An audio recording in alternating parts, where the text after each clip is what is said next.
What do you think one of the greatest enemies to building high-performing culture would be? Selfishness, narcissism, selfishness. We all have a little narcissist in us, some of us more than others. But if how you look and what you're going to get is more important than overcoming the goal, that's number one. The second one is if you're unwilling to account for what worked and what didn't work, and you're unwilling to look at what's missing, if your identity is trapped in it somehow, you're going to be less effective. You're going to operate at a very high stress level, and you're probably... When we talk about high-performing cultures, we're talking about the holy grail of organizational success. It's the secret sauce that drives innovation, productivity, and ultimately revenue growth. But why does culture matter so much? Well, it's because it's the foundation upon which all other successes are built. Without it, even the most talented teams are going to struggle to reach their full potential. Yet building and sustaining high-performing culture is easier said than done, as we all know. So what are the biggest roadblocks? And how can leaders turn obstacles into real transformation? In this episode, this is exactly what we're going to be talking about. I'm joined by Daniel Tocchini, co-founder and senior partner of Take New Ground. We're going to talk about the greatest challenges that leaders face and why conflict can be their most powerful asset. We're also going to talk about how navigating difficult conversations can ultimately unlock the greatest success. If you're ready to lead differently and build a culture that actually thrives, this conversation is going to be for you. I'm your host, Rebecca Swaby, and this is the AEC Leadership Podcast, previously the Engineering Career Coach Podcast. Let's dive right in.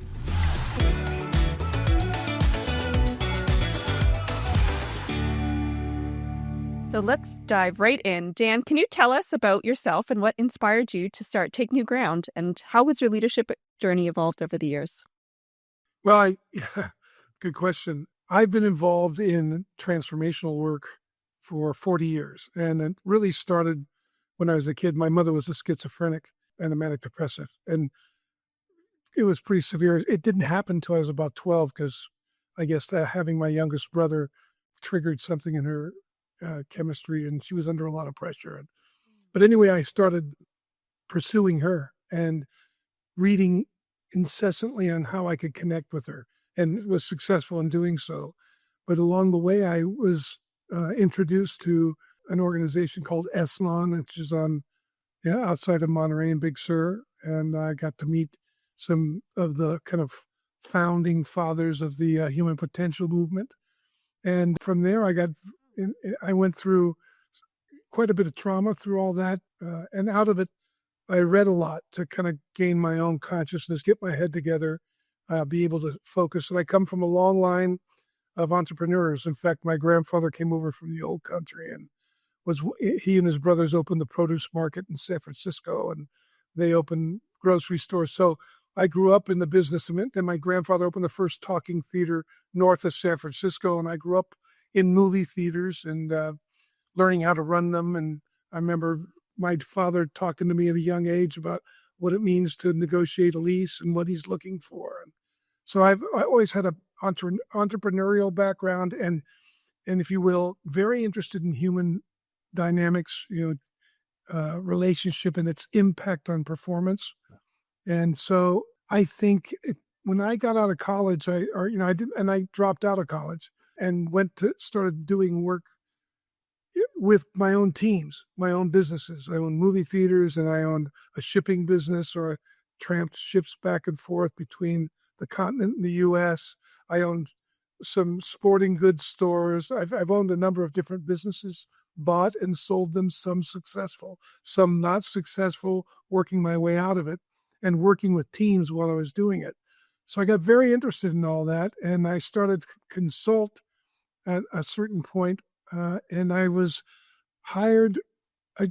Somebody went through one of my public courses on leadership, and she was the head of the HR department at ESPN and sent me an RFP, and I answered it. I think this was in 94, 95, and I got the job. I was bidding against two large consulting firms, and I interviewed with the CFO along with they did theirs as well, and she liked my recap, and she hired me, and that's where I really just took off. And I did a really good job, I guess, because she referred me into other departments. We restructured the finance department together, and she just recently retired, I think about 3 years ago, 4 years ago.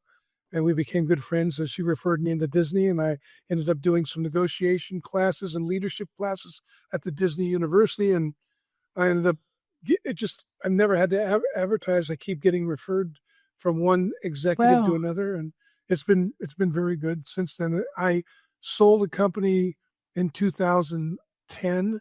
My non-competes were up in 2012. The partner I'm with now, we had been doing some work in the nonprofit sector with kids coming out of gangs. Was very successful doing that with him, and he wanted to start a consulting firm, and so we started this firm now.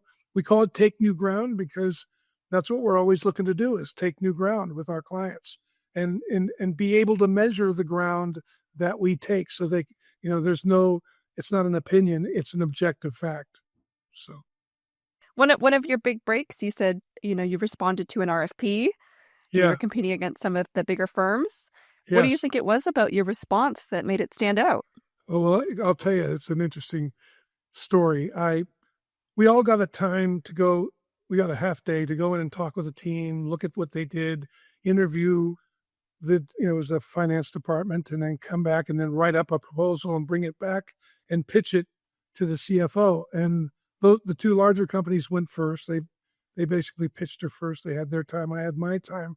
And I went in to pitch her, and I had this 2-page summary, and I looked on her desk, and they've got like 40-page, 50-page summaries on her desk. And I'm thinking, this is crazy.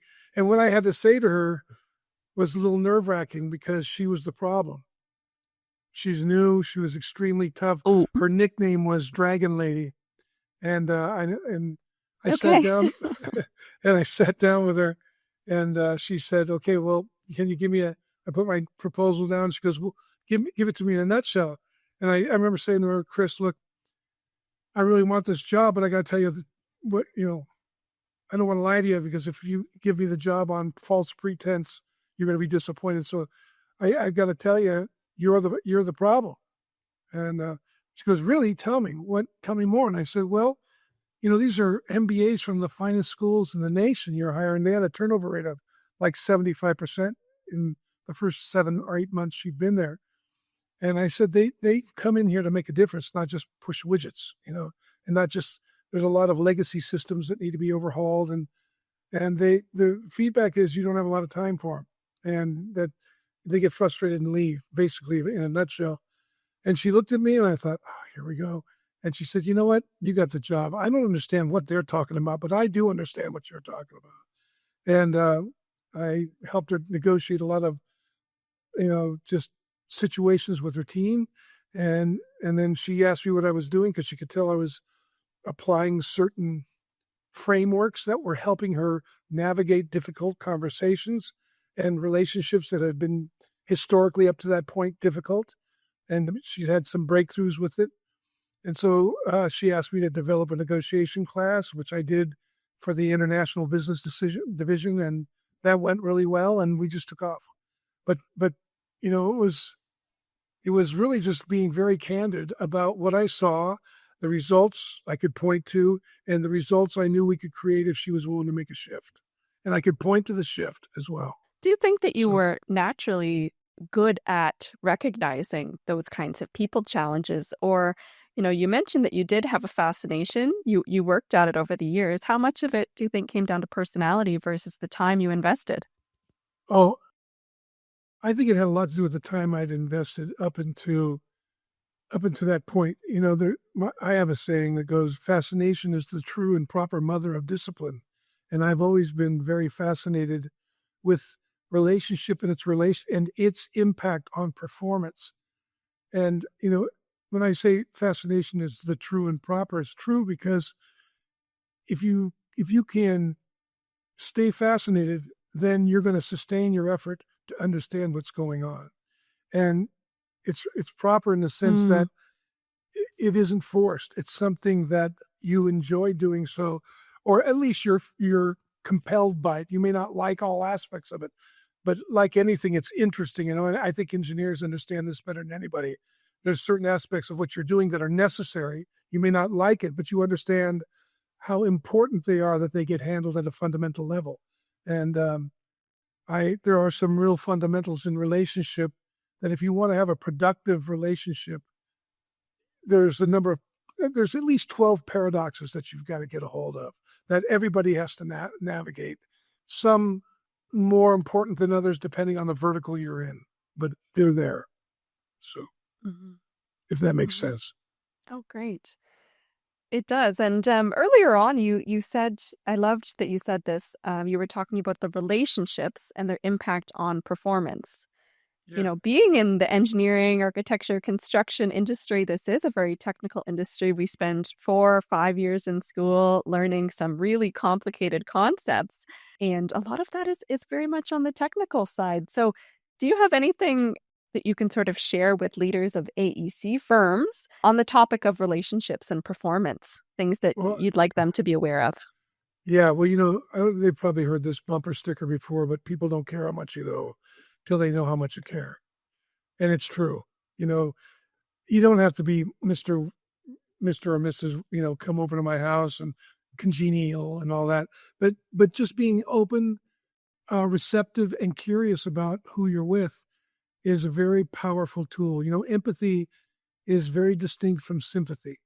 Empathy is understanding how people see the world. And I know I spend a lot of time with people I work with to understand how they see things. Not that they have to see it like I do, but if I understand how you see it, I'm going to have a better idea of how I need to communicate with you so you can hear what I have to say. There is a simple, if you will, engineering principle. We are engineered neurologically in very specific ways. And one thing that's neuroscience has absolutely proven without a shadow of a doubt is that the meaning of any communication is in the listener's ears. So if I'm going to communicate to you, it doesn't matter what I have to say. It matters how you hear it. And if I understand your perspective, if I have some empathic understanding about how you receive information, what you tend to do with it, what your tendency is to react or respond to it, then I can formulate my communication because I want to get it over to you in a way that's going to make it more apt to be received by you. And like any issue, taking the time to understand the people you work with is worth, let's say, at least tenfold the time you put into it. Because I would say something different to you than I would maybe somebody else who has a different view of the world, but is also a very competent engineer. And if it's like how much I'm a little older now, right? I'm in my 70s. I'm in my 70th year. And I still love working. My dad's 91. He still works and he leads a team. And I'd rather work smart than hard. And knowing how people are listening, understanding what they're listening for, because we're all listening for something. And so in some of it's personal and some of it's professional, and understanding that makes a big difference when I have something difficult to say to you about your performance and what we've got to get done. And if I can say it in a way where you get that I'm shoulder to shoulder with you and fighting for you and want to see you win, you're going to receive that differently than if you think I'm there to try to get you like a tool to perform so I look good. And that little switch makes a big difference with people. So if that makes sense. That makes a lot of sense. I think maybe our instinct is to assume that, maybe when you're early in your leadership career, you assume that everybody receives information the way that you do. Yeah, right? You got And then it. over time, you realize how different people really are. Yeah, and if you're married, you understand this well, right? I've been married for 45 years this year, and that's probably been the best learning ground. My wife has informed me that she does not receive information the way that I do. I like it blunt and to the point. She likes it slow and respectful, and I've learned over the years. Absolutely.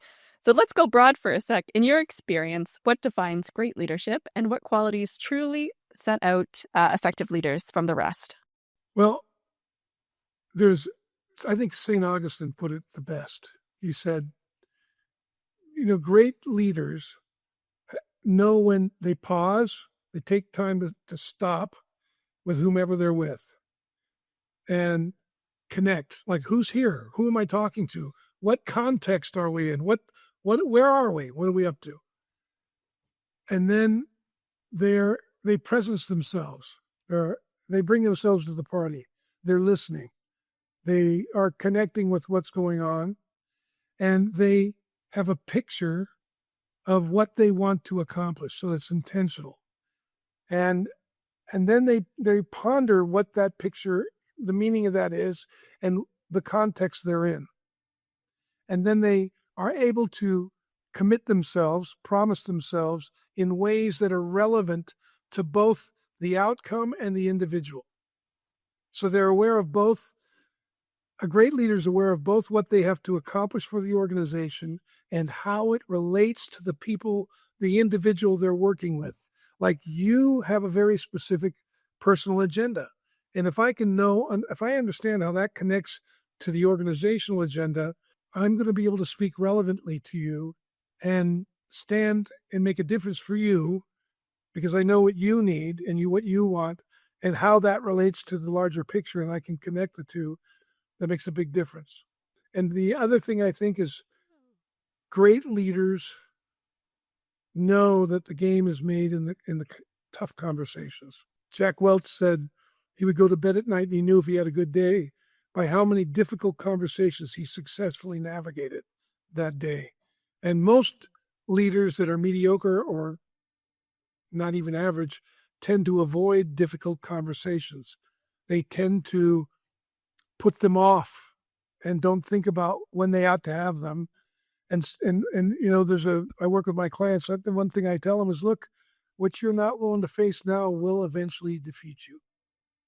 So if you can, and the way you get motivation up is really to talk about the impact of this down the road. Like, have you really thought about, if you don't have this conversation soon, like, set up an appropriate time to work through it, get clear about there's things, prepare for it and do it well. What future's coming? And the more people can see the future that's coming, the more motivated they will be to have that conversation.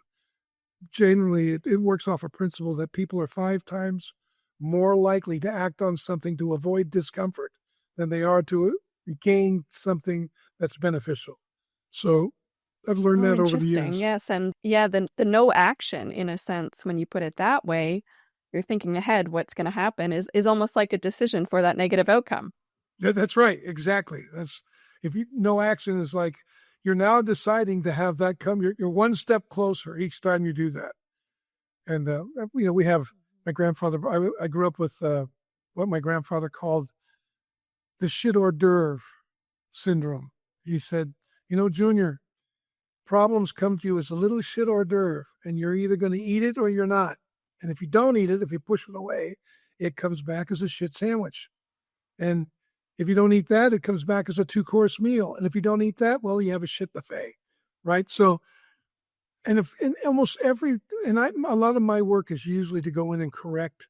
I do a lot of turnarounds, mergers, acquisitions, that kind of thing.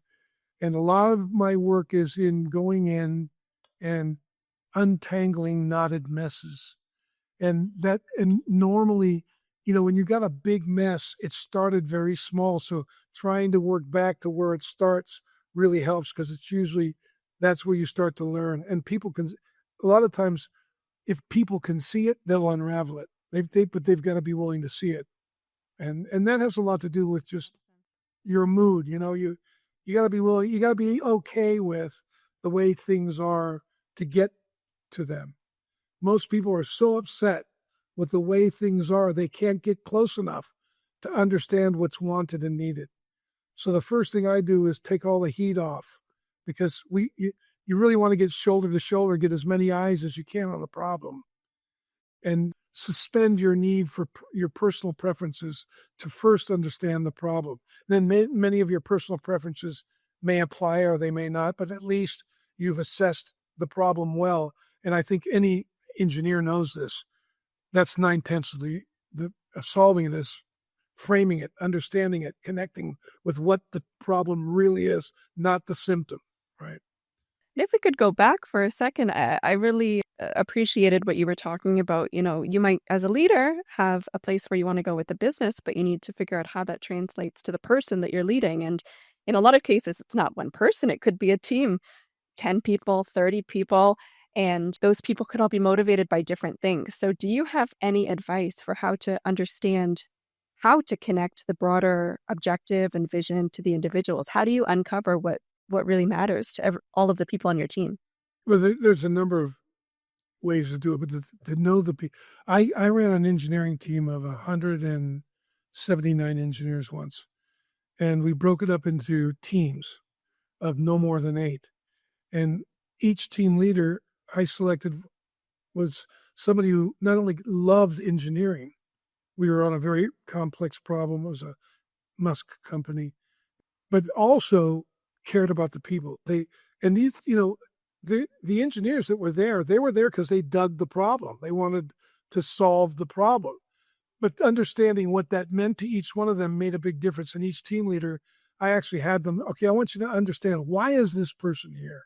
Understand why they're there. Understand their interests and their values. Like, if this was going to work out, how would it work out for them? If we succeeded, what's going to happen for them? And the more that they got in touch with that, the more enthused the team got. We also learned that there were some people on the team that needed to be exited because they were not there in a way for the reasons that were going to serve the purpose. And ironically, they were willing to leave through these conversations because they could see how the dissonance between why they were there and what we were doing was going to produce for them. And they were willing to leave. Most of them. I think only about 5 or 10% of them did we actually have to just basically exit, either through performance or fire them directly because they wouldn't respond. So that conversation, and it felt, I remember one guy came to me, he was pretty upset. There's a couple of them, and they said, it seems like we're moving too slow. I said, man, this is that old saying, we're going to go slow before we go fast. And when we started, it picked up quite rapidly, but it took a good, I think, 6 weeks, a month to 6 weeks to get, and we were behind, and then we went beyond. We delivered early what we had, the deliverables. But it was a matter of working through it. And at first there was a lot of skepticism. Engineers aren't so predisposed to what I was asking them to do. And I'm not an engineer. The only reason they respected me is because I had run other engineering teams and I came with, some credentials. I understand the principles, but I'm not an engineer. And, but I know how to work with a team of people to get things done. And I've done it with engineers. I've done it with doctors. I've done it with kids in gangs. When you understand people's interests, it's easier. You get a lot more done. You've got some, people want to see their interests met. And they want to know, the other thing is, they don't want what they're afraid of. So understanding, when they can see that the way they're behaving is bringing them what they say they really don't want, most people will move. They'll shift. And that takes some finesse. It takes some, and I've got frameworks that I work with guys, and women, men and women who are leading on how to have these conversations. Yeah, that's sometimes the tough part. So that's sometimes the tough part. As we've just been discussing, this is an industry that really relies on its people. In a sense, the professional service providers, the people behind it are the product at times. And so I want to hear from you. What do you think one of the greatest enemies to building high-performing culture would be? Selfishness, narcissism, selfishness. We all have a little narcissist in us, some of us more than others. But if how you look and what you're going to get is more important than overcoming the goal, that's number one. That you got to get to a place where you get that accomplishing what you're there to do is going to serve you and your interests, then you're going to be all in. So that's the first one. The second one is, if you're unwilling to account for what worked and what didn't work, and you're unwilling to look at what's missing, if your identity is trapped in it somehow, you're going to be less effective. You're going to operate at a very high stress level, and you're probably going to be slow and behind the ball. The idea is what I do, I listen for how people externalize their experience. In other words, well, it wasn't my fault. It was this circumstance. It was that circumstance. The more people externalize, the more you know they're going to be helpless to get it done because they have to have this, they're giving the power to the circumstance. So I'm listening very carefully. I don't let a conversation go if somebody's externalized the breakdown. Like if I may not have it in front of the team, I do most of my correction with an individual privately, but I'll note, okay, I got to see this person afterwards. I don't want them to hang too long, because if somebody is in that space where they're blaming circumstance or other team members for not getting their work done, if it lasts long on the team, then other people will catch the virus. Pretty soon it becomes the culture, and circumstances are never perfect. There's always something there's always blockers we've got to navigate, etc. And I'm kind of a stoic at hand. The obstacle is the way. And so let's understand the obstacle. Let's look and see what it's telling us. What's it providing for us to get through this? That's great. And identity, I wonder, can it go both ways? You're saying in some cases people will externalize, and perhaps you're suggesting not taking any responsibility for things that should be their responsibility. But what if it's the other way, where somebody might be taking too much responsibility for the failures, and that's also blocking them from performing well? Yeah, so we got to define what responsibility is. I think that'll make a difference. Blame, shame, and credit are not taking responsibility. They are justifying the actions. If you think about it, you can't blame somebody unless you look to the past. You're doing it to justify the past. You can't blame yourself, which is shame. You shame yourself because you're blaming yourself. So you're justifying the past, right? You're referring back to the past. And credit is about making myself look good, taking it onto my identity, using a past success. All those keep me in the past. What I'm talking about is, okay, good. Let's look at what we have. And if we're going to look in the past to see what happened, we're only looking to learn where this might have gone off. What can we learn from these actions? Not, are we there to justify they got done or not? They happened. Here they are. Now let's look at them so we can learn what's missing, and then take ownership of what it's going to take to produce what's missing. So what's wanted and needed now. And then if I know what's missing, I can make very clear requests of my team. And my requests will be, how many by when? When will this get done? Will you do this? When will it get done? By, how many will get done like that? I can be very specific. And people are willing to move if they see it and they go, okay, I can get that done. And I can get that done in this amount of time. Now I can restructure, my Gantt chart or whatever I'm using to get to where I'm going. I have a good idea what should be where and by when. And then I might tighten up the loop if it's really urgent and I want to make sure it gets done. We might tighten up the loop so we can catch things as early as we can.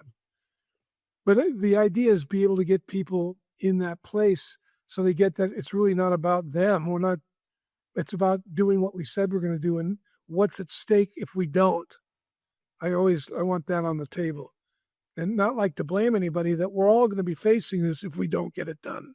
Yeah. So pulling out the data, looking back to get the facts of the situation, and then taking it head on, as you said, overcoming as many obstacles as possible so that we don't just end up in that no action and then facing the negative consequences 8 months later. Well, there's only two breakdowns. There's only two breakdowns. It's either a competency breakdown or an attitude breakdown. And most of the time, and so I've found that most of the time it's an attitude breakdown. If it's a competency breakdown, that's actually the easier one to deal with. But okay. I know that there's only really two breakdowns. If somebody's attitude's right and they're competent, they're going to get it done. They're going to figure it out. They're going to ask for what they need. They're going to rally the team. They're going to do whatever it takes to get it done. Yeah. Oh, that's very clear. Thank you for sharing that. Yeah, that does. That really helps. It simplifies. It doesn't make it easy, but it simplifies it. Yeah, it simplifies the concept for sure.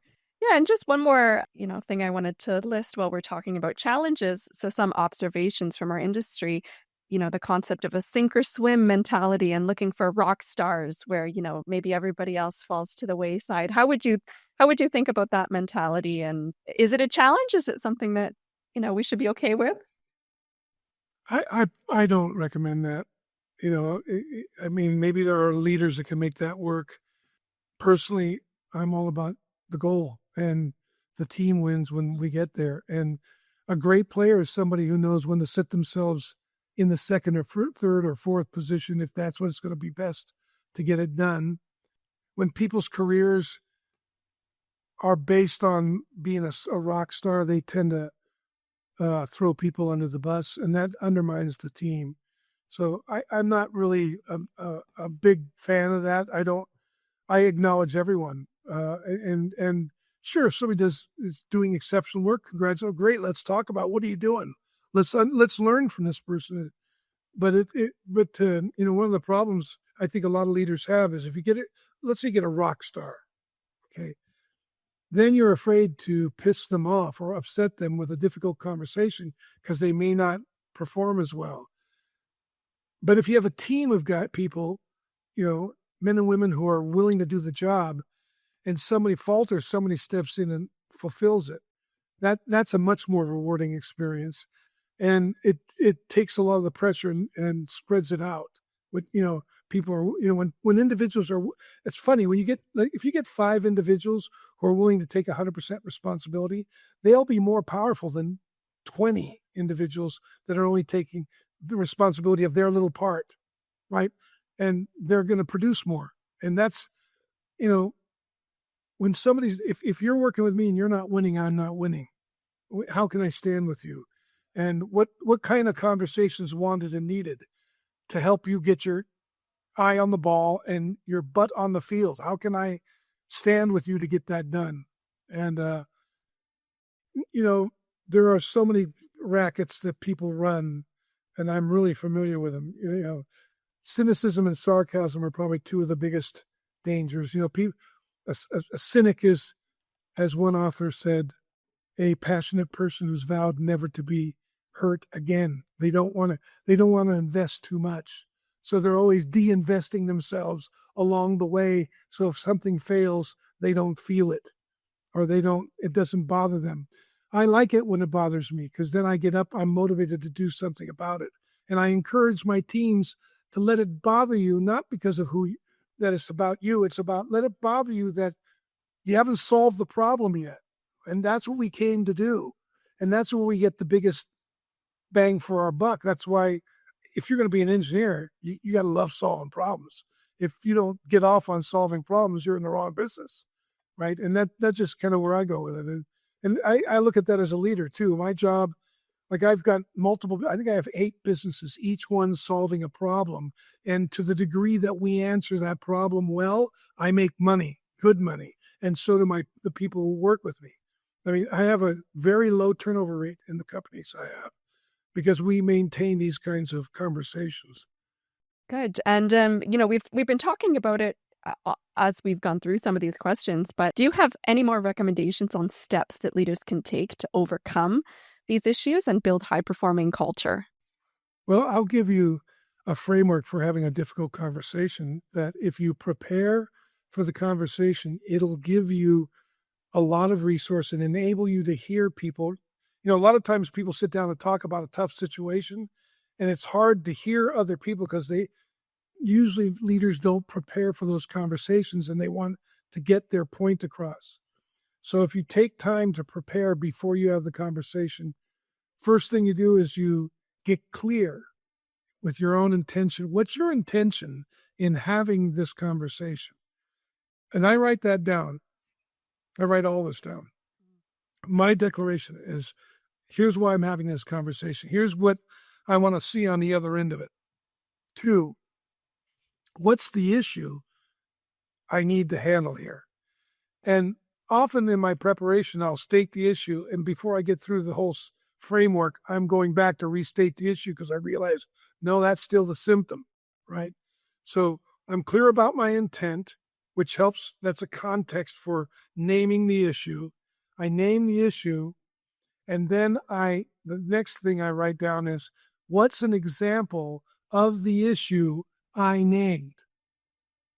Like, can I give this person an example so they can see what I'm talking about? And so, boom, here's the example of what I'm talking about. When I brought this problem to you, you did it, and it didn't work out. Or when we started talking about this issue, you had the answer, but it wasn't the answer based on results, or whatever. And I'm going to say, you remember when we did this? That's the issue for me. And I'm letting them know that's what represents whatever the issue is I named. Okay. And then the next step, I let them know. And when this comes up, here's what happens for me. Maybe I want to stop talking to you because I don't think you're listening. I want to go do my business and get it done myself. I want to find someone else to do it. I want to work around you. I find myself doing something that doesn't work for me. It just like I get pissed off. I shut down, whatever. This is what goes on for me. And then I let them know. The next thing I write down is, how have I contributed to this breakdown? Maybe like I said, I don't want to deal with it, so I work around you. I make excuses. I ask somebody else to do it. I go do it myself, and that's just contributed to the issue. Whatever it is I do to contribute to the issue, I write that down. All this I'm writing down before I meet with them. And then I write down, after I write down how I've contributed, if this continues, here's what I think is at stake. Here's the parade of horribles that's coming our way. And it might even include, you're out of here. I'll end up, you're going to get fired, or, we're going to shut the department down. Or it could be something that radical. But what is it going to happen if this person continues and we continue in this relationship the way it is? What future is coming that we don't want, that we say we don't want? I want to illuminate that clearly, because that's part of the motivation. And then the last one I write down is, I write down, here's a proposal I have. So at least I've got a proposal there. Now, when I get into the conversation, I have all this written down, and then I'm much more flexible. You might, if the person goes off on a tangent, I can hear them and I can bring it back to what I was talking about. I might learn something on that tangent that changes my view in what I prepared. I take notes, but I'm much more prepared to navigate the conversation. And I've found that the most difficult conversations I can get through usually in a half hour. If it's really bad, it might take 45 minutes to an hour. But if I'll take 45 minutes and just prepare for, if it's, and I think about, if I don't get this handled, what's going to be left on my plate if I don't get, so I'm motivating myself as well. Like, I got to get this cleared up. A lot of times we just kind of, I work with a lot of leaders. I've coached a lot of, senior execs, and, we'll deal with it tomorrow, or maybe it'll go away if we let long, maybe HR will deal with it. And, like that. And then what do we end up with? You end up with a mess, and it, it's a big buffet, if you will. So. Are you sure we can't just ignore our problems and they'll go away? Well, you can. I just get ready to pay with penalties and interest. That's all. I always say, look, I like short-term pain with long-term gain. But it seems to be popular to have short-term gain for long-term pain. That it keeps me in business. It's one of the main things I'm constantly running into when I get hired to come in and work with a team. So, good reminder. Okay, so let's talk about a misaligned team. Can you help us understand some of the signs that might be associated with the misaligned team, and how can leaders think about realigning their team and build a support system so that they don't end up in that situation in the future? Well, you ask it's a very complex question, but I can give you some simple answers for people to look at. But you'll notice people's behavior. So here's, when I'm in a group of people that I'm working with, I'm watching I think about the context I'm in. So if it's a team to accomplish something and we're talking about a goal, that's the context. Now, in that context, I'm noticing patterns of communication, how people communicate. So for instance, somebody might get up and they make themselves significant by being able to put holes in everything anybody else says. They can always find what's wrong with it, but they don't have a solution. That's a pattern, right? Or they always make things rosier than they really are, or they might try to mitigate the potential for conflict. I'm just watching for patterns, and I'm just noticing the patterns because there's a picture that's going to be painted. And if you find that those things are going on and other people are okay with it, then you know your team's not aligned. If they're not talking about the purpose of what they're doing, they're not having direct communication about what's wanted and like what worked, what didn't work, what's wanted and needed. If they're talking about how they're right all the time or who's wrong, if they're constantly apologizing, if they're shutting down, if they're just trying to get through the meeting because they want to go do whatever they're going to do. Those are signs that the team is not aligned. If they're late for meetings, if they don't meet their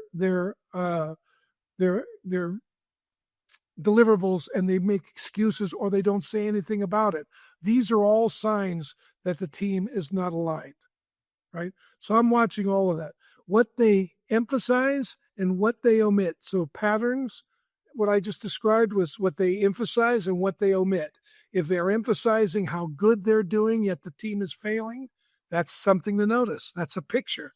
If they're not saying anything and their departments failed or others, they've succeeded, everybody else has failed and they're not saying anything, that's an omission. I wonder what they're thinking. I wonder what they're holding back. I wonder what they're unwilling to say that might help the other departments. Like, these are all things I'm paying attention to. I'm taking notes, and then I'm going to inquire into them when people say things like how they posture themselves in a communication. So, like somebody brings something up and it's really a veiled criticism of somebody else.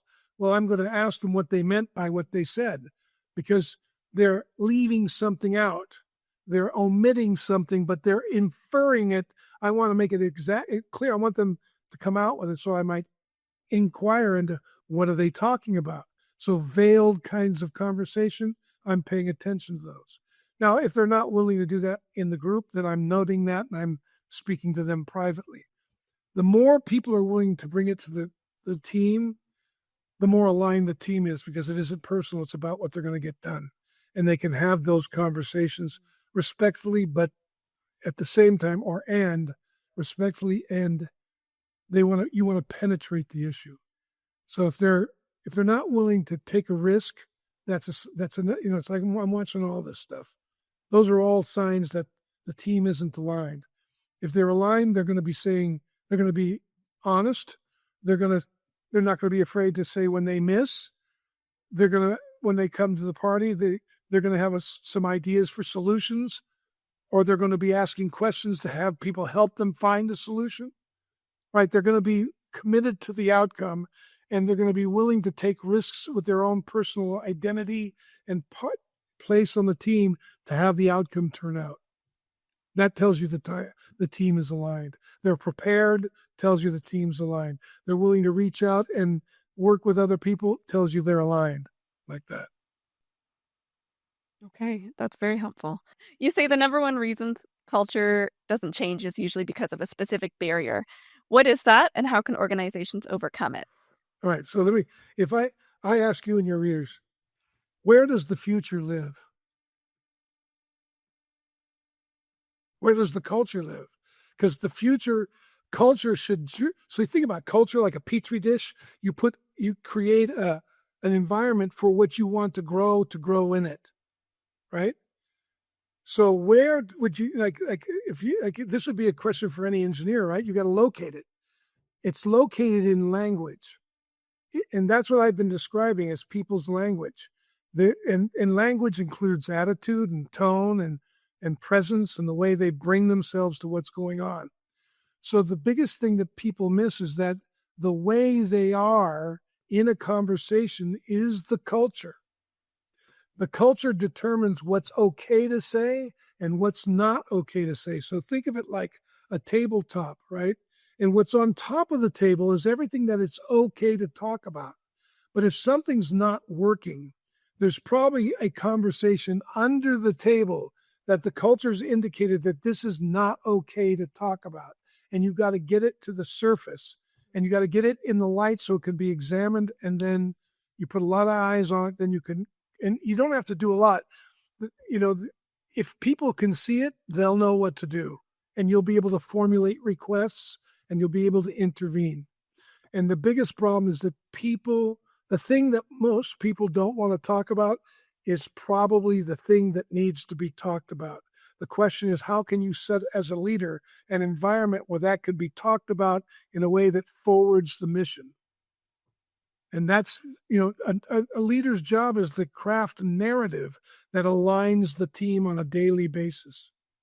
It takes some consciousness, some thought, just like it's an engineering process, really.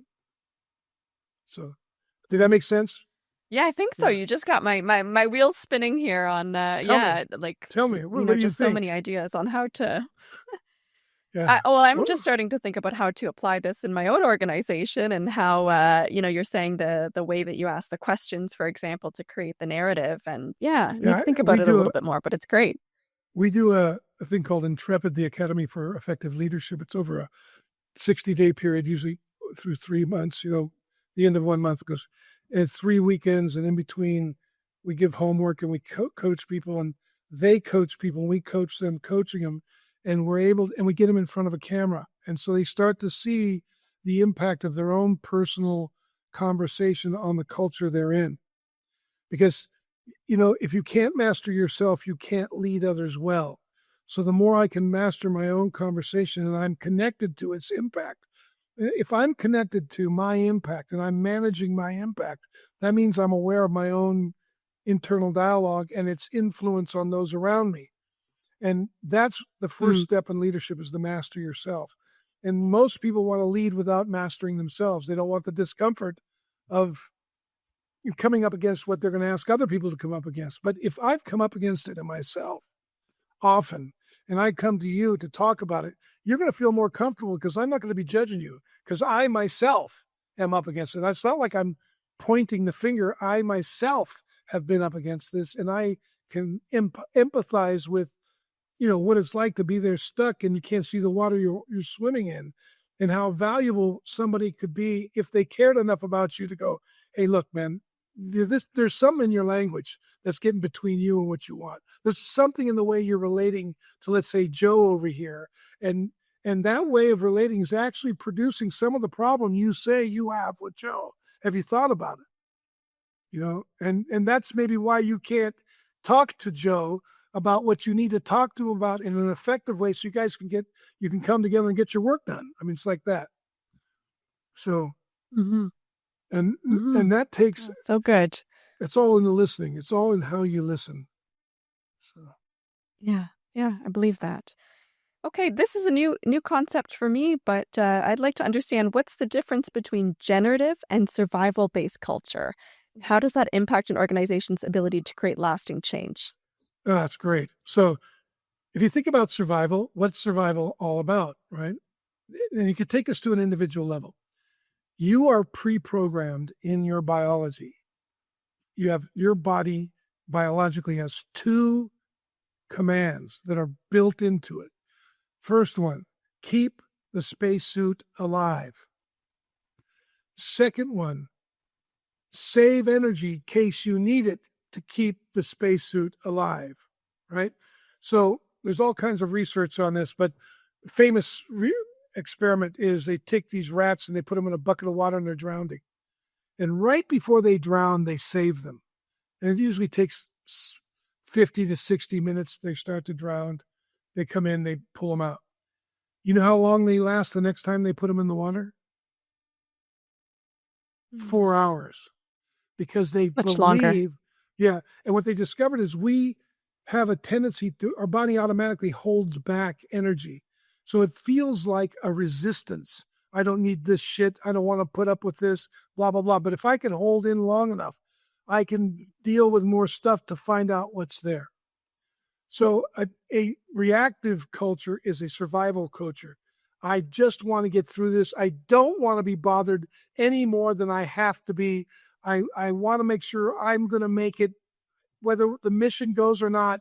I'm just thinking about me surviving, and I'm reactive to the situations I'm in from the basis of keeping myself alive. I'm playing not to lose. I'm defending myself. I'm making sure my section's good and like that. A generative culture is when something's not working, someone who's generative wants to understand it so they can use it to get to where they're going, not use it to defend what they didn't do or why they're right in their position, because even though it didn't work, they're going to be right about it. That's defensive. That's survival. Generative is, oh, wow, man, that didn't work. Let's understand this. And they're willing to ask the difficult conversations. They're willing to face the disapproval that they may have to face from others because people don't want to see it. But they're very authentically concerned about solving the problem, and they're proactive, not reactive. Okay, I think I understand. So I give you an example. I have a client who, one of our guys was working with a client, and the guy ended the contract early. And the guy calls me up, my consultant called me up, and I said, yeah, so why did he end it early? Do you know? No, I don't. But, he was just a punk. We shouldn't have taken this contract. All these other reasons. I said, that's great. I can imagine that those things are probably true. But my question is, what can we learn from this? Because if it was a client we ought not have taken, we did take him. So that's one thing we ought to pay attention to. If it is a client that we could have won, where did we miss it? If we took them and we could have won, where did we miss it? And that's going to require your willingness to take a risk, right? And maybe you need to find out how you contributed to this, like that. But chunking it down, that's proactive. He was in survival. I'm like, no. We're talking about our brand here. This is a very high-profile client. Let's understand what missed it. Let's go. And we ended up going back and owning what didn't work, and took this. And this guy took himself out, actually, and we put somebody else in, and we got the client to give us another shot at no extra cost, and we saved the client. But he wanted to just fold it up because he didn't want to look bad, which is natural. I didn't judge him for it. I've been there multiple times. But I want him to know, hey, no problem. I'm not pissed at you, but I'm not going to run away from the client.